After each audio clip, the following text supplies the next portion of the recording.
sizlar esingizda bo'lsa, bundan bir oy oldin o'zimiz ro'yxatimizda bo'lgan, konteynerda qolib ketgan oilamiz, hozir bunda maktab bir xonasida yashayotgan oilamizga mablag' yig'dik. Alhamdulillah, mana hozir okamizdan oldik, keldik.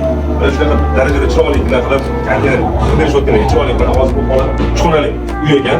Yo'lda sanuzer, yana xona qilib chiroyli. Bizga hozir shunaqa imkoniyat beryaptilar. Juda chiroyli holatdagi uy ko'rsatdilar. Ichida mebellari, hamma narsasi bor ekan. Juda chiroyli holatdagina. Va dastlabkasini beryaptilar. Alloh rozi bo'lsin ulardan. Alloh rozi bo'lsin sizlar. Go demay, chiroyli yetimlarni boshini silayotdi. Alloh rozi bo'lsin. Faqat sizlardan bitta iltimosimiz bor. Ozgina mablag'imiz yetmayroq turibdi. Necha kunda tayyor bo'ladimiz? Bugun mana faqat shu.